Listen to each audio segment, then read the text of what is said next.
On a déjà parlé de FNAF il y a quelques temps et vous êtes peut-être au courant, mais il y a actuellement en fait une semaine de 10 jours plus ou moins, je sais plus combien de temps c'est, mais en gros, vu que c'est l'anniversaire de Five Nights at Freddy's, enfin en tout cas ça va être les 10 ans le 8 octobre, le 8 août pardon, on a un nouveau compte qui a été créé avec Scout Cawthon et pendant 8 jours, donc jusqu'au 8 août, pardon, il me semble, on devrait avoir des nouveautés concernant l'univers de FNAF. On fera d'ailleurs une vidéo dédiée à tous les petits teasers des animatroniques de FNAF 2. Je voulais en faire une vidéo aujourd'hui, mais ça sert à rien vu que normalement c'est pas encore fini. On en fera une quand ce sera fini. Cependant, il y a eu une interview, je pense que vous l'avez su, voire même vous l'avez vu si vous suivez un petit peu FNAF, entre Daoko, qui est un youtubeur qui a été notamment invité sur le plateau du film, et Scott Cawthon, créateur de Five Nights at Freddy's. Et durant cette interview, voilà, il a donné 2-3 petites news, notamment le fait que, sachez-le, il a oublié ce qu'il y avait dans la boîte de FNAF 4. C'est pas une blague. Vous savez, la fameuse boîte qui est fermée, tout le monde se dit putain, c'est un truc du lore incroyable, etc. Et ben, pendant l'interview, il a dit ce qu'il y avait dedans. Il a dit ouais, je vais vous dire ce qu'il y a dedans. J'ai oublié. Voilà, ça devait être un truc hyper fou, mais il a oublié ce qu'il y a dedans. T'es sérieux? T'oublies ça? Je sais pas, t'as pas un fichier qui traîne depuis 10 ans, tu dois m'y retrouver. Enfin, mais bref, c'est pas le sujet de la vidéo. Parce que durant cette interview, il a aussi parlé d'un potentiel spin-off à l'univers cinématographique Five Nights at Freddy's. Alors, des spin-offs au jeu, il y en a plein. FNAF World, il y a le nouveau jeu, alors comment ça s'appelle? C'est Five Laps at Freddy's, je pense.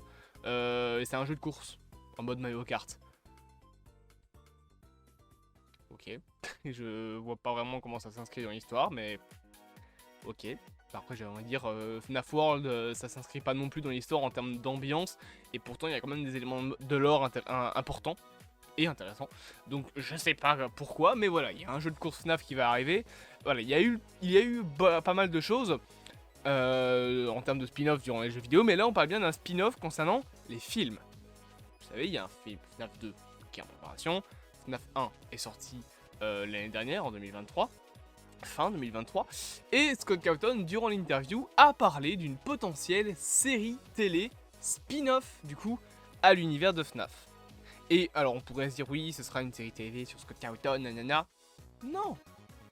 On a déjà un indice de ce sur quoi sera basée la série, parce que ce sera basé sur un truc de la licence, comme le premier film est lié au premier jeu, et d'ailleurs il a annoncé aussi que chaque film qui sortira sera en gros basé sur le même jeu en termes de numérotation. Donc FNAF 3 sera basé sur FNAF 3, le quatrième film, si jamais il y en a un, ce sera sur le quatrième jeu, FNAF 2 du coup ce sera sur FNAF 2, le jeu. Oui, un petit peu. Donc si par exemple on arrive à FNAF 8, bah, ce sera Security Breach. Si c'est FNAF 5, ce sera Sister Location, etc., etc., etc. Mais je pense que 3 c'est déjà pas mal, on verra par la suite. Par contre, concernant justement cette fameuse série télévisée, est-ce que vous connaissez cette image? Si vous connaissez le lore de FNAF et que vous vous intéressez un peu à l'univers, vous savez c'est quoi.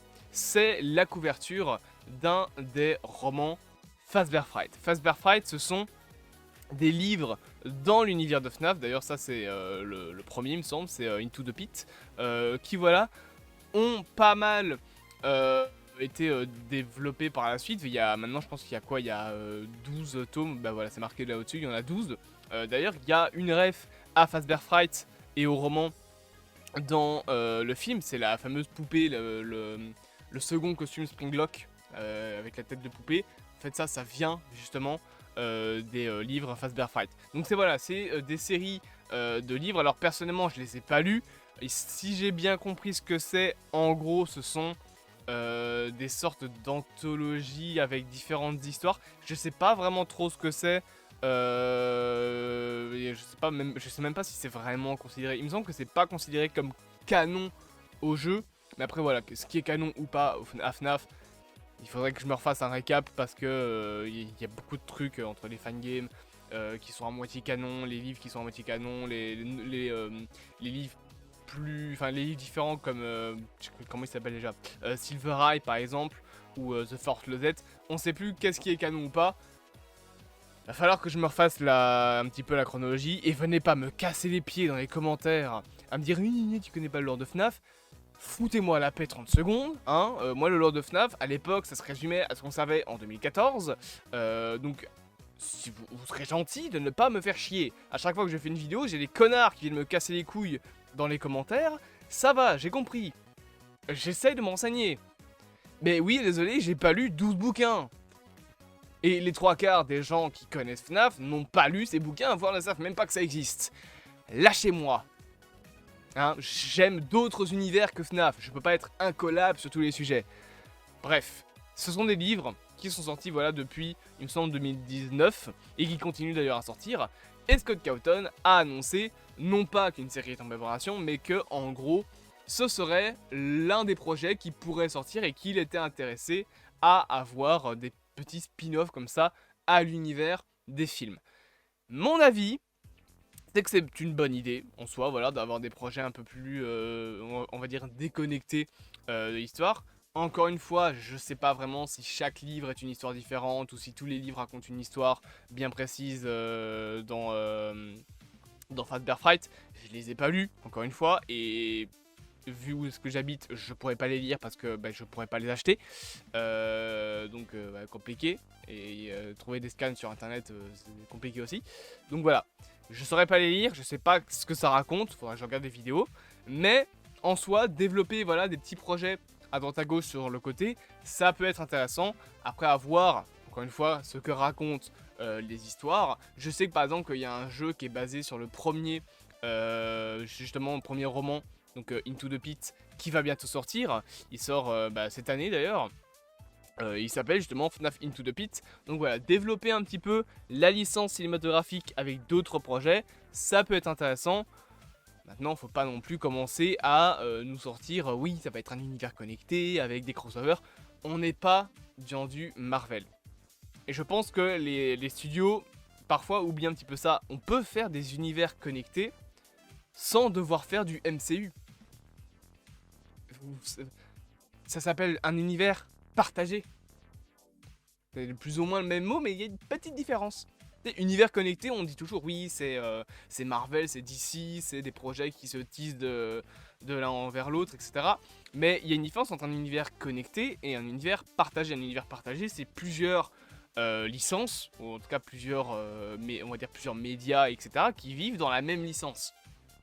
Comme par exemple les Transformers. Transformers, t'as certains comics qui sont liés aux films, certains comics qui sont liés à certaines séries, etc.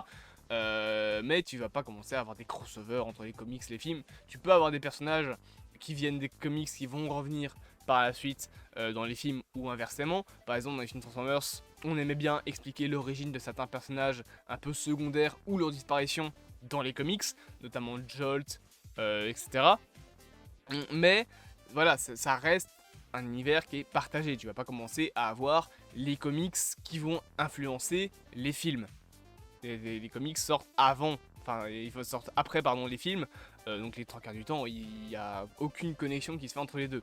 Il n'y a pas besoin de connexion. Tu peux faire un projet, voilà, un univers qui est interconnecté, on va dire, où il y a des petites connexions à droite à gauche, sans pour autant que tu aies tel personnage qui revienne pour tel projet, que tu aies un arc et tout narratif. C'est pas important ça. Pour un univers comme FNAF, avoir une ligne directrice principale avec certains personnages et des projets à droite à gauche sur d'autres projets, des préquels, etc., c'est suffisant. Il n'y a pas besoin d'avoir plus en soi. Donc personnellement, c'est une bonne idée, mais voilà. Il faut pas faire une MCU. J'aime bien le MCU, pas de problème avec ça. Mais c'est pas le genre d'univers, FNAF en tout cas, où avoir des interconnexions de partout, c'est important. Ça, honnêtement, on s'en contrefiche. Oui, ok, tu vas avoir des mentions de William Afton, mais ça s'arrête là. Bien évidemment, tu vas pas commencer à avoir William Afton qui va être le prochain Thanos. Ce serait débile. Il peut être le méchant de plusieurs projets, mais voilà, il va pas y avoir un projet qui va tisser son retour pour voir ensuite le film et que du coup tu vas devoir voir 300 séries, etc. Ça, j'aime pas. Enfin, j'aime bien, mais quand c'est le MCU, pas quand c'est FNAF. Voilà, il y a un moment, c'est la carte d'entrée aussi du MCU. Les gens, et je terminerai ma vidéo là-dessus, qui râle quand, quand tu regardes le MCU en disant oui, de toute façon maintenant Marvel, faut regarder 45 séries, 35 films. Alors déjà, 35 films, je pense que oui, mais 45 séries, non. Arrêtez 30 secondes d'extrapoler les choses. Et ensuite, c'est le billet d'entrée chez Marvel. Vous savez que c'est un univers connecté. Vous crachez sur le MCU pour ce qu'il est. À savoir, une histoire globale. On crache pas sur les comics parce qu'il faut lire plusieurs comics pour suivre un event, on va dire. Tu vas pas faire chier les auteurs qui ont écrit Secret Wars parce que t'es obligé de te taper des comics d'avant. C'est le billet d'entrée de ce genre de choses. Oui, bien évidemment, il faut suivre l'histoire. Mais quand tu regardes une série en 9 saisons, tu râles pas parce que tu comprends pas la saison 9 si t'as pas vu la saison 7. Bah le MCU c'est comme une grosse série. Avec plein de projets partout, ok, mais c'est comme une grosse série. Et t'as des épisodes qui sont un peu moins importants, comme Wolf by Night par exemple, qu'on pourrait considérer comme un épisode filler du MCU. Où t'as des cliffhangers, t'as des fins de saison, t'as des fins... oui, des fins de saison, genre Deadpool et Wolverine, c'est l'équivalent d'une fin de saison de la Fox. En gros, t'avais une série spin-off à Marvel qui était l'univers de la Fox, et la dernière saison, c'était Deadpool et Wolverine. Faut voir le MCU comme ça, comme une grosse série. J'en ferai peut-être une vidéo un jour. Bref, j'espère que cette vidéo vous aura plu. Bien évidemment, n'hésitez pas à vous abonner, blablabla, vous connaissez la chanson. Et on se dit à bientôt pour de prochaines aventures. Et j'ai complètement parlé d'autre chose à part de FNAF. Enfin, si, j'ai parlé de FNAF, mais voilà, bref, vous avez compris.